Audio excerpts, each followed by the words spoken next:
20, na ito po yung 5 purposes of the church. Ito po yung purpose natin kasi we are the church, not the building. Okay? So, natalakay po nung nakaraan, mga nakakaraan pa, ni Sister Beverly, ang purpose number 1, love the Lord with with all your heart. No? Yan yung sa Matthew 22:37-40. And sinundan ko po na natalakay yung love your neighbor as yourself.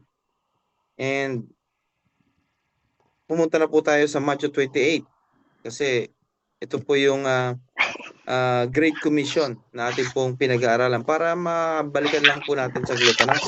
So, sa purpose number 3 ng the purpose, 5 purpose of the church, natalakay din natin na nakaraan dahil dalawa yon, go and make disciples, no, of all nation. So, dito na po tayo sa purpose number 4. Okay? At yung Bible verse po na yan, babasahin ko uli. Sabi rito, kaya humayo kayo at gawin ninyong alagad ko ang lahat ng bansa. Bautismuhan ninyo sila sa ngalan ng Ama at ng Anak at ng Espiritu Santo. So, alam niyo na kung ano yung pag-aaralan natin. Baptizing them. Ito yung purpose number 4. So, yung iba sa atin na baptize na, halos marami na nabaptize. Sa mga hindi pa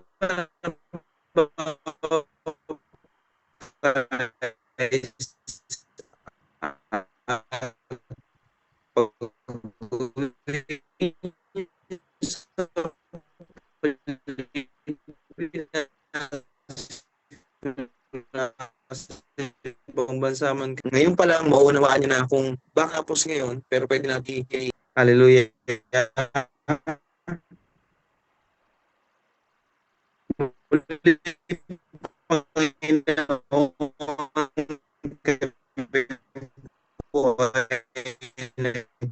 Pupurit sa katugunan mo, Panginoon, at mong banal at makatotohanan. Marahil, ang iba sa amin ay naguguluhan pa. Bakit kailangan ko mag-baptize samantalang nung Catholic kami ay nabinyagan naman kami. Lord, samahan mo po kami, Panginoon, at ako sa bawat isa sa amin. At sa mga at sa Lord, ipaunawa mo rin, Panginoon, kung bakit mahalaga ang bautismo sa tubig. Salamat po ng maraming. Ikaw lamang po, Panginoon, may taas sa aming buhay. Wala na pong iba. In Jesus' name we pray. Amen and amen and amen. Purihin ka, O Diyos. So, baptizing them na kinapapalooban ng Matthew 28, chapter 19. Okay? So, sabi rito, mga kapatid, in the Greek text of the Great Commission, Griego, okay, there are 3 participle verbs. Ano ba itong 3 participle verb na ito na atin pong pinag-aaralan? Sabi rito, baptizing, lumakad kayo, forward, going, baptizing them, no? Magpapabaptize tayo sa pangalan ng Panginoong Jesucristo, no? Hindi sa kahit kaninong pangalan. And teaching, sunod yan, teaching. Matatalakay po natin yan susunod, no? Sa mga susunod na Friday. And sabi rito, each of these is a part of the command to make disciple. Lahat po ba tayo disciple ng Panginoon? Amen. Kahit na nakamit kayo, I believe, sumasagot kayo ng amen. So, lahat po tayo, mga kapatid, we are the disciples of Jesus Christ. So, going to baptizing and teaching are the essential element. Pag sinabing essential element, ito po yung mahalagang elemento, no, of the disciple making process. Kaya yung iba, ayoko magpa-baptize, no? Kasi ito na yung nakagisna namin, no? And kahit di na po ako nung hindi ko pa nauunawaan, kailangan po kasi maunawaan natin eh.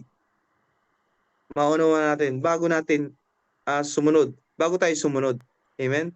Kasi, mga kapatid, marami ang nag-baptize, hindi nila naunawaan. No? Hindi nila inintindi, hindi nila inunawa yung pagpapaliwanag.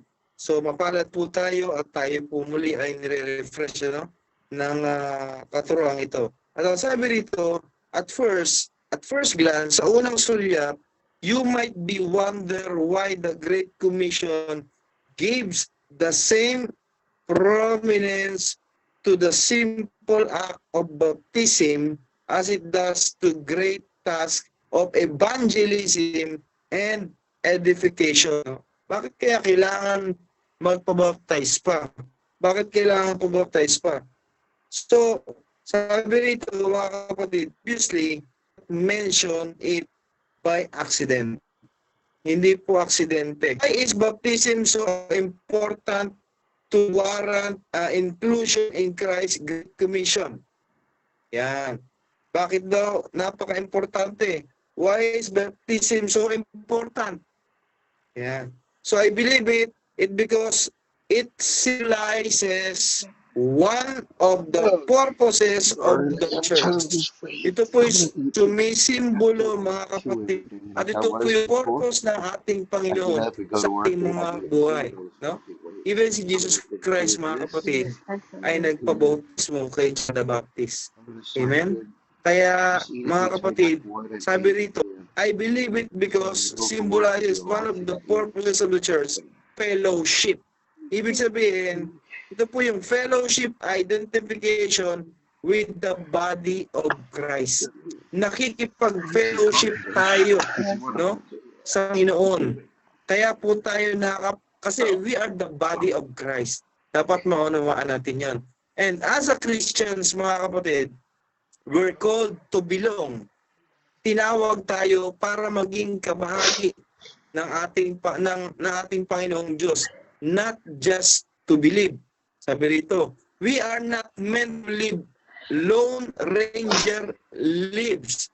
Instead, we are to belong to Christ's family. So, ganun po kahalaga. Pamilya na po tayo na mga tinuturuan ng salita ng Panginoon, no? At ipinapaunawa sa tulong ng Holy Spirit, tayo po ay miyembro ng pamilya. And kung miyembro tayo ng pamilya ng Panginoong Diyos, dapat po tayo ay sumunod sa gusto ng Panginoon. And even Jesus Christ, muli ulitin ko, nagpabautismo siya sa ilog Jordan. So baptism is not only a symbol of salvation, mga kapatid, no? Ulitin ko po, ang bautismo po ay hindi po simbolo ng salvation. It is a visualizes a person incorporation into the body of Christ. Amen? Bahagi tayo ng Panginoong Jesucristo. Kaya kailangan po talaga na tayo po ay sumunod and syempre magpabautismo sa mga nasa ibang bansa na o kaya kung meron kayong maaatinan dyan, kahit hindi pa kayo nakakauwi ng Pilipinas, tulad nila Maring Sister Beverly, ni Ate Nika, nagpabautismo yan. Marami pa, no, sa ibang bansa nagpabautismo. Kung meron po kayo sa Middle East ay marami kung nakakalabas sana kayo, no? Kung may day off kayo ng Friday, pero I believe halos lahat wala eh. Yung iba lang, no? Si Ate Leonora nagpabautismo na rin yan. Okay? So, it says to the world, sabi rito, this person is now one of us. Isa na tayo, no? Sa Panginoon, sa pamilya ng Panginoon, no? Hindi ka nagpapabaptize dahil kay pastor. Hindi ka nagpapabaptize dahil ikaw ay napilitan lang. Dapat maunawaan po natin kung bakit tayo dapat nagpapabaptize. So when new believers are baptized alone, we have, sabi rito, we have each other for support. So I love the way Ephesians 2:19 is praised in the Living Bible. Sabi ni Pastor Rick Warren. Sabi niya, you are members of God's very own family. Miyembro ka na, no? Ng pamilya ng Panginoong Diyos. Amen? And you, sabi rito, hallelujah, and you belong in God's household with every other Christian. So the church exists to provide fellowship for believers. Bakit ganon? Meron pa nga akong kilala, pastor 3 beses na yatang nagpabautismo yon. Pero bakit bumaliktad pa rin? Gumawa pa rin ng masama. Ng babae pa rin. Bakit ganon? No? So para maunawaan po natin mga kapatid, no? Ito pong bautismo, no? Ano silbi naman, pastor? Bakit ganon? Kala ko ba yung bautismo ay talagang pag nilubog ka ay nilubog mo na yung luma mong pagkatao. Tapos pag inangat ka ay isa ka ng bagong nilalang, no? So para maunawaan po natin mga kapatid, no? Ito po ang pagkakasunod-sunod kung bakit mahalaga yung water baptism. Yeah? Amen? So sabi rito, so what is water baptism? Ano ba yung pagbabautismo na yan? So para maunawaan po natin, sabi rito sa ating pong scripture, baptizing them in the name of the Father and of the Son and of the Holy Spirit. Matthew 28:19. So Jesus Christ mandated, okay? Ulitin ko po. Jesus Christ mandated his followers to make disciples and baptize them in water, okay? Water. So water baptism is a commandment of God. Hindi po commandment namin ito. Hindi commandment ng kapitbahay nyo, kung sino sa atin. Commandment po ito ng Panginoong Jesucristo. So, water baptism is a commandment of God to all who believe in Him. Yung naniniwala lang sa Panginoong Diyos, no? Hindi nga namin siya nakikita paano magpabautismo. Daming tanong ng tao, no? Hindi nga namin siya nakikita paano kami maniniwala. Kaya mga kapatid, no? Napakahalaga na una, tanggapin mo ang Panginoong Diyos bilang Diyos sariling tagapagligtas ng iyong buhay and magpatuloy ka sa pag-aaral ng salita ng Panginoon, patuloy kang makinig, no? Hanggang sa maunawaan mo at tutulungan ka ng Holy Spirit and doon ka ng palataya, doon ka maniniwala and sunod-sunod na yan. Gagawin mo na yan, no? Para sa Panginoon. Now, what is the meaning of water baptism? Yan. Ganda ng mga tanong, ano? Ano yung kahulugan ng bautismo na yan? No? May mga ganyan Pag may nagtanong sa inyo, so ano yung kahalagan ng bautismo na yan, kapatid? Bakit kailangan, nabinyagan na nga ako sa Katoliko Bakit kailangan ko pang lumublob dyan, no? Sa kung saan man na yan, no? Na tubig, no? So sabi rito, the bautismo sa Griego, in Greek means to immerse. Immerse. I-M-M-E-R-S-E. Immerse. Okay? Isawsaw o ilublob. No? So in the English language, yun po yun. To immerse. No? So water baptism means immersion in water. Amen? Hindi immersion sa buhangin. Okay? Hindi immersion sa munggo or kung ano man napakaraming na yan. Immersion sa tubig. Amen? Kaya nga water baptism. Now, pangatlong tanong, what is the significance of water? Ayan. Yan ang magandang tanong. What is the significance of water baptism to our Christian walk? Kristiyano na tayo ngayon. Okay? Sa paglakad natin bilang isang Kristiyano, ano naman yung significance ng water baptism? No? Paano namin ito maunawaan? Paano namin may papaliwanag kapag may nagtanong sa amin? Now, basahin po natin yung Romans chapter 6 verse 3 and 4. Ito po ang sinasabi hanggang 4. Sabi dito, hindi ba ninyo nalalaman na tayong lahat na nabautismuhan kay Kristo Jesus ay nabautismuhan sa kanyang kamatayan? Linaw Verse 4. Sa makatuwid, tayo'y namatay, okay?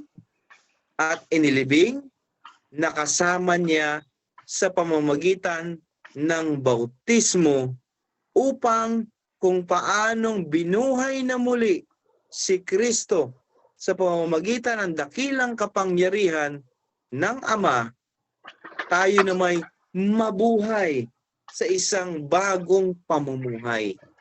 Okay? Kaya pag may nagtanong, salita po, Bible po ang isagot ninyo. Romans chapter 6, verse 3 and 4. Kung nakakapagsulat po kayo, mas mainam. Amen? So, water baptism, mga kapatid, symbolizes our union with Christ's death. Diba, pag may nakikita kayong mga sa pabrika, may mga union, no? Talagang nagkakaisa sila. Pag sila ay naglikha ng union, no, sa isang pabrika, talagang kung ano yung hilingin ng union, sinusunod ng kumpanya. No? May mga ganyan, no? At talagang lumalaban yung iba, yung mga union, no? So tayo po, mga kapatid, no, bilang mga Kristiyano, bilang mga anak ng Diyos, no? Tayo po ay pamilya ng Panginoong Jesucristo. Ito po, mga kapatid, nakikipag-union tayo, no, sa kamatayan ng ating Panginoong Jesucristo. Burial and resurrection po ito, mga kapatid. So when we submerge in water, no, nilubog tayo, we also bury our old self. Nilulubog po yan, yung buong katawan, walang makikita, okay, buo. Nilulubog, hindi naman isang oras. Pag isang oras, patlunod na tayo niyan. Okay? Saglit lang, seconds lang. Okay? We are submerged in water. We also bury our old self, yung luma nating pagkatao. On the other hand, when we surface, pag inangat tayo, from the water, we also resurrect. Muli tayong binuhay, bago, with Christ, kasama ng Panginoon Jesucristo, into new life He has for us. He has for us. Amen? So, bakit nga ganun? May kakilala ako 3 beses nang nilubog, nagpabautismo, ganun pa rin. Puro babae pa rin ang ginagawa. Nambababae pa rin. Ganun pa rin. No? Kapatid, pag ganun po ang sitwasyon, no, hindi po tayo sa tao titingin. Bakit nga ganun? Bakit nga? Siya na po ang may problema nun. Ibig sabihin, hindi niya sineseryoso ang commandment ng Panginoon, ng salita ng Panginoon. Hindi sa seryoso. Sumunod lang siya, yung katawan niya, pero yung puso niya, hindi. Kaya nga, tandaan natin lagi, 2 klase ang born again. Isang born again sa nguso at isang born again sa puso. No? So, meron bang Bible verse yan, mga kapatid? No? So, sa Colossians chapter 2, 12 to 13, babasahin ko po, mga kapatid. Colossians chapter 2, verse 13 at 12 and 13. Okay? Sabi rito, nang kayo'y bautismuhan, nalibing kayong kasama ni Kristo. Okay? Malinaw, ha? Nang tayo'y binautismuhan, nalibing tayong kasama ni Kristo. At muling nabuhay na kasama niya, sabi diyan, dahil sa inyong pananalig. Dahil sa ano daw? Sa faith natin. Sa kapangyarihan ng Diyos. Okay? Dahil sa inyong pananalig sa kapangyarihan ng Diyos, na muling bumuhay sa Kanya. 13. Tayong mga hintil, tayo yon. Gentiles tayo, mga kapatid. No? Hindi naman tayo Hudyo. Okay? Kayong mga hintil na dating patay dahil sa kasalanan, no? Dahil tayo makasalanan, kaya patay yung spiritual natin. Okay? Ay muling binuhay ng Diyos na kasama ni Kristo. Kasama ni Kristo. Hindi kasama nung sasabungan na nagkikristo, ha? Hindi yon. Kasama ni Kristo, Jesus Christ. Pinatawad niya tayo sa ating mga kasalanan. Okay? At pinawalang bisa, verse 14, babasahin ko na rin. At pinawalang bisa ang lahat ng kasulatan laban sa atin. Pati mga pananagutang kaugnay nito. Pinawi niya ang lahat ng ito nang ipako sa krus. No? Nang ipako siya sa krus. So, ganun po ka-importante na dapat maunawaan natin, no? Yung kahalagahan din po ng bautismo. Now, tanong na naman, Eh, yung paano yung mga bata? Kailangan ba nga bautismuhan? Should babies be baptized? Bakit sa Catholic? No, kahit po ako noon, binautismuhan. Bininyagan. No, iba po yung bautismo, no? As a Christian na may relasyon ka na sa Panginoon, at iba naman po yung sa Catholic yung binyag. Okay? Ang sabi rito, should babies be baptized? Dapat bang i-baptize ang bata? Sabi rito, no. Maliwanag no. Hindi. Bakit? Water baptism, mga kapatid, is only for those who already understand what it means. Sino daw yung dapat na i-baptize o mababautismuhan? Yun pong meron ng pangunawa. Eh yung bata, nung tayo maliit, no? Nung tayo ay bininyagan, alam ba natin yon? Binabasa yung ulo natin, hindi natin alam yon. Uha lang tayo ng uha. Iyak lang tayo ng iyak. Pero ngayon na naunawaan na natin, no? Yun po ang meron lang na dapat na i-baptize, yung dapat may kaunawaan na. So the Bible does not mention, kahit hanapin nyo sa Bible, mga kapatid, the Bible does not mention any infant being baptized. Si Jesus Christ ba binaptize nung sanggol pa siya? Hindi. Binaptize siya, may edad na siya. 30 years old something. No? Ni John the Baptist. Eh ano yung ginawa sa kanya? Nung dinedicate siya. Dinedicate pa siya noon. Kaya yung mga baby, mga kapatid, dapat dinededicate natin yan sa Panginoon. Amen? No? Iba yung dedication, iba yung baptize. Okay? So instead, babies are to be dedicated just like the dedication of Jesus Christ in the temple when he was only 8 days old. Kaya nga merong nag-message sa akin na kapatiran dahil nag-adopt sila ng baby, taga Cavite, alam ni Nanay Andrea yan, na pang 8 days kinabukasan, may message ako, may trabaho nga po ako, no? At hindi ako po pwedeng maka-absent that time dahil wala rin yung aking kapalitan, no? And sinabi ko kay Nanay Andrea na baka mayroong available na pastor and gusto nila pang 8 days talaga, eksakto alanganin, no? So, pwede naman yon Sunday. Nasa pag-uusap lang nung magulang. Wala nang problema yon. Pero talagang gusto nila 8 days. Because Jesus Christ, 8 days, dinededicate na siya. No?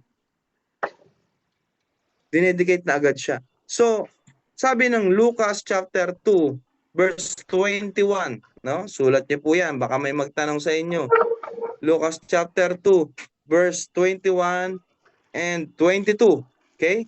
Pagdating ng ikawalong araw, ito po 'yon. Okay? Yung sinasabi po na na just like the dedication of Jesus Christ in the temple when he was only 8 days old.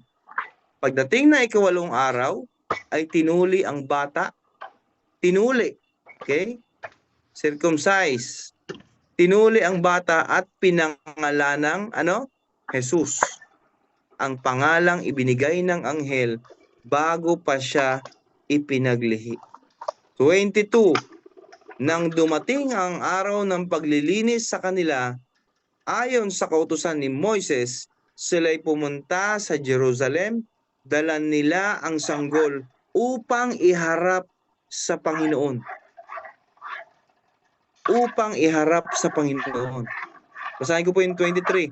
Sapagkat ayon sa kautusan, ang bawat panganay na lalaki ay nakatalaga sa Panginoon. Amen?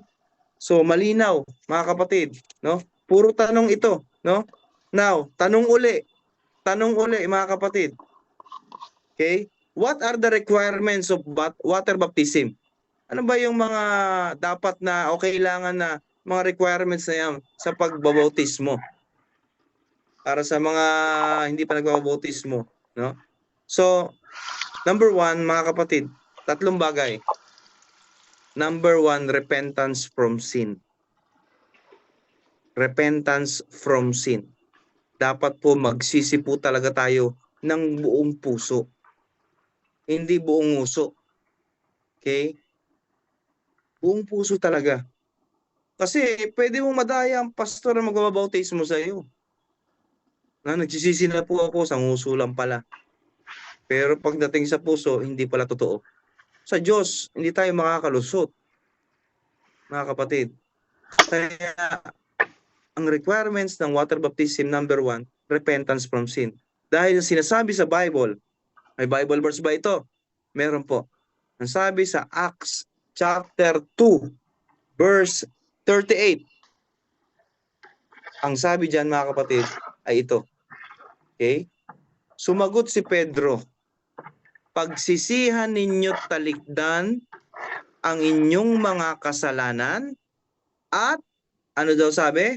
Magpabautismo kayo sa pangalan ni Hesukristo upang kayo'y patawarin at ipagkakaloob sa inyo ang Espiritu Santo. Kaya pala yung nakilala kong nagpabautismo, 3 beses nang nagpabautismo, nilubog na kung saan saang ilog, swimming pool, o imbornal. Hindi naman imbornal, no? O drum. Ganun pa rin. Kasi hindi pala totoong nagsisi.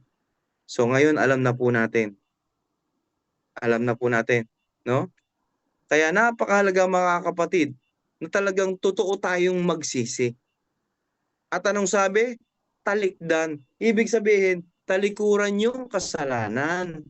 Hindi yung magpatuloy sa kasalanan. No? Para ano daw? Ipagkaloob sa inyo ang Espiritu Santo. Kaya may Holy Spirit na gumaguide sa atin. Malinaw po ba, mga kapatid? Malinaw.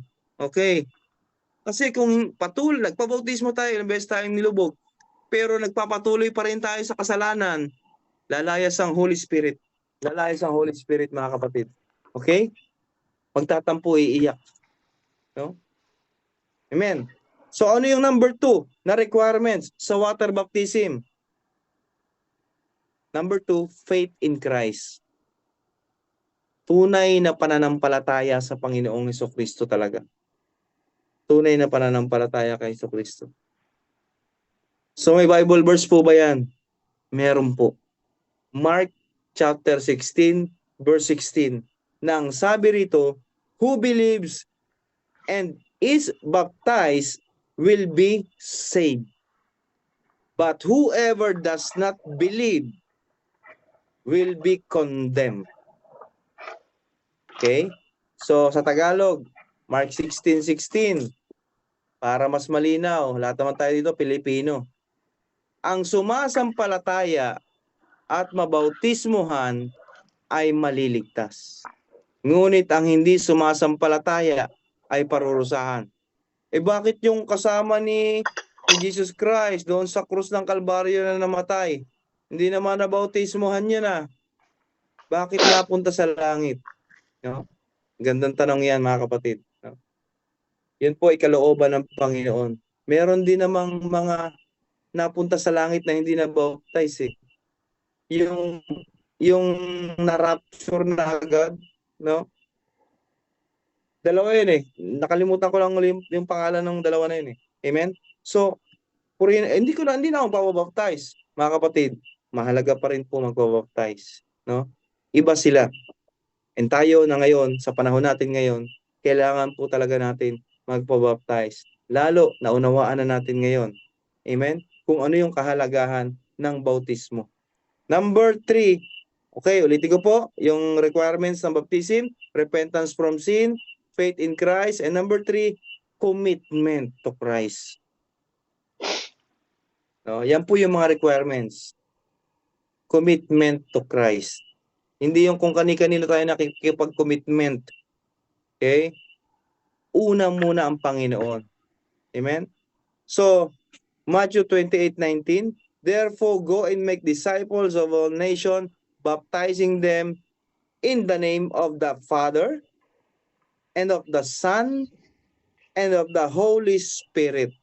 So, when we have repented, no, nagsisi tayo, believe, naniwala tayo, nanampalataya, and follow Christ, sumunod tayo, then we can be water baptized. Malinaw po ba? Amen. Malinaw. Now, can water baptism save us? Ito yung mga tanong eh. Yung bautismo ba, nakakapagligtas po ba yan? Amen? So sabi rito, no. Hindi po. Hindi po nakakapagligtas ang bautismo. Eh bakit pa ako kailangan po bautismo? Hindi pala nakakapagligtas yan. Para maunawaan natin, ito po ang sinasabi. Salvation can only be achieved through our faith in Jesus Christ. Acts 16:31. Salvation is God's gift and it cannot be obtained through good works such as water baptism. Ephesians chapter 2, 8 and 9. Amen? Sapagkat sa biyaya kayo naligtas sa pamamagitan ng inyong pananampalataya. Ito'y hindi sa inyong sarili, ito'y kaloob ng Diyos, hindi sa pamamagitan ng gawa, upang ang sino man ay huwag magmapuri. Therefore, sabi rito, are people in the Bible who were already saved even before they got baptized in water. Example, sabi rito, are Zacchaeus, who was a cheater. Alam niyo ba yung cheater, mga kapatid? No? Dadaya, was instantly saved because of his repentant heart. Repentant heart. Nagsisi siya eh. Nagsisi si Zacchaeus ng buong puso talaga. No? Kaya kailangan mga kapatid, buong puso talaga tayo magsisi. Amen? Luke chapter 19 verse 8 and 10. So, and the thief crucified, no? Yung magnanakaw, kasama Jesus Christ, ito sinasabi kanina. And the thief crucified together with Christ received eternal life because, bakit? He believed, naniwala siya that Jesus Christ is the Messiah. May Bible verse ba yan? Luke chapter 23 verse 40. Yan. Luke chapter 23 verse 40 hanggang 43. Ngunit, sabi rito, ngunit pinagsabihan siya ng kanyang kasama, hindi ka ba natatakot sa Diyos? Ikaw may pinarurusahang tulad niya. Matuwid lamang na tayo parusahan ng ganito dahil ating ginawa. Ngunit ang taong ito'y walang ginawang masama. 42. At sinabi niya, Jesus, alalahanin mo ako kapag naghahari ka na. And verse 43 ng Lucas chapter 23, sumagot si Jesus. Ito yung sinabi mga kapatid. Sinasabi ko sa inyo,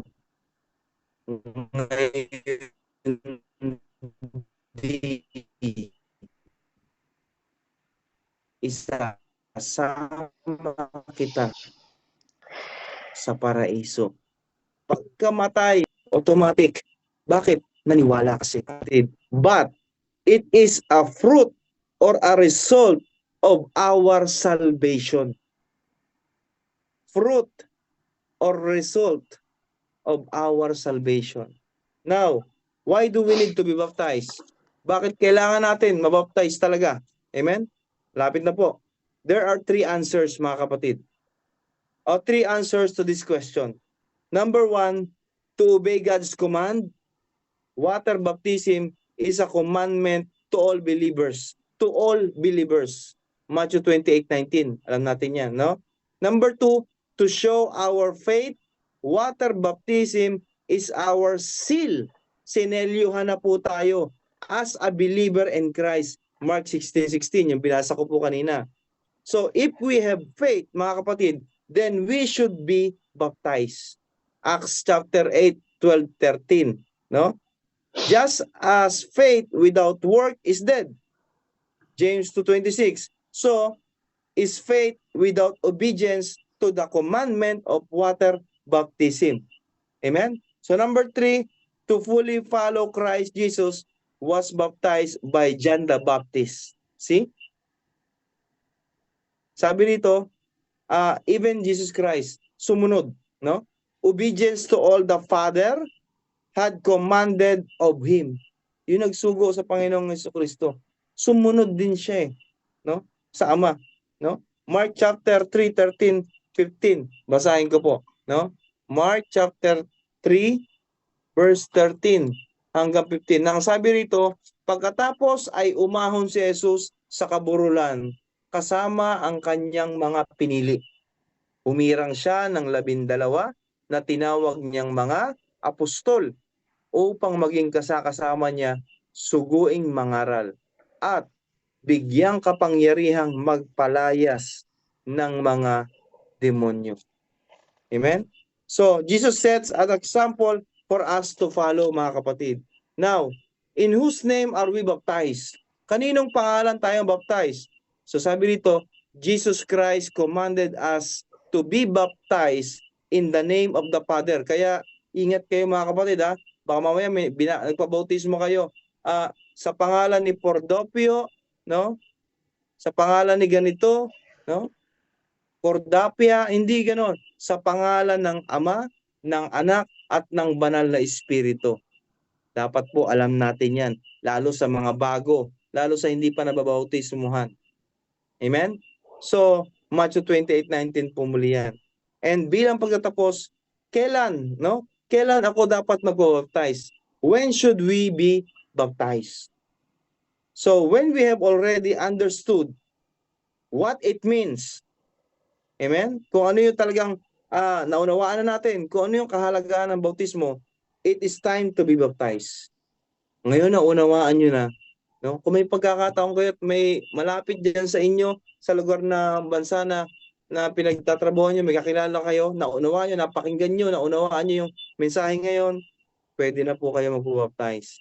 So when we are willing to bury our old self, willing tayong ilubog yung luma nating pagkatao and live a new life in Jesus Christ, iaahon tayo, we are ready for this baptism, mga kapatid.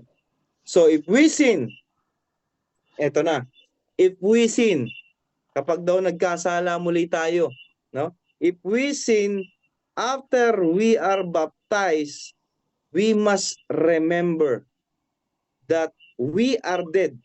Ipapaalala at maalala natin, ay, patay na pala ako, no? We are dead in sin and are a new creation in Christ Jesus. Mga kapatid, kapag tayo po ay nakipag-isa sa Panginoong Jesucristo, wala na yung dati nating lumang pagkatao. Tayo ay bago na. Kung totoo talaga tayong nagsisi, may pananampalataya tayo, at meron talaga tayong tunay na commitment sa Panginoon. Ang hinahanap ng Panginoon, hindi lang basta sumunod ka, kundi talagang mula sa puso yung pagsunod mo. At talagang nais mo talaga na sa buhay mo, siya na yung maghari. Amen? So, may application po dito. At ang sabi po rito, why should not infant be baptized? Nasagot po rito, no? In water. Nasagot na po yan kanina. Should we be perfect? Ayan, ito yung magandang tanong. Should we be perfect or sinless first before we undergo water baptism? Kailangan ba maging perfect muna or walang kasalanan bago mag-undergo ng water baptism? Yan yung mga tanong dito no? Hindi po, no? Walang perfecto. Diyos lang ang perfecto, mga kapatid. So, are you ready to follow God's command of water baptism? Yan. Ulitin ko po, ito yung magandang pangatlong tanong. Are you ready to follow God's command of water baptism? Amen? So to God be the glory. At next po na Friday, ang pag-aaralan po natin muli ay teaching them to obey. Amen? So let us pray. Hallelujah. Panginoon, muli kami po yung nagpupulit, nagpapasalamat. I believe, Lord, na ikaw yung nagpaunawa sa aking mga kapatid na ito. At yung iba na nabautismuhan na, muli mo pong sinariwa yung mga kahalagahan na bakit kailangan magpabautismo at bakit kailangan naming i-share sa iba ang kahalagahan ng bautismo. Salamat po ng maraming O Diyos. Pinupuri ka namin dinadakila, sinasamba ang iyong banal na pangalan, sa pangalan ng Diyos Ama, Anak at Banal na Espiritu. Amen and amen and amen. Back to you, Nanay Andrea.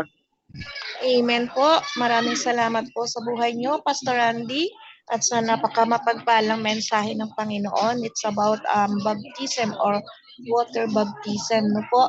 So ngayon po tayo ay dadako sa ating mga natutunan, pagbabahagi ng ating natutunan sa mensahe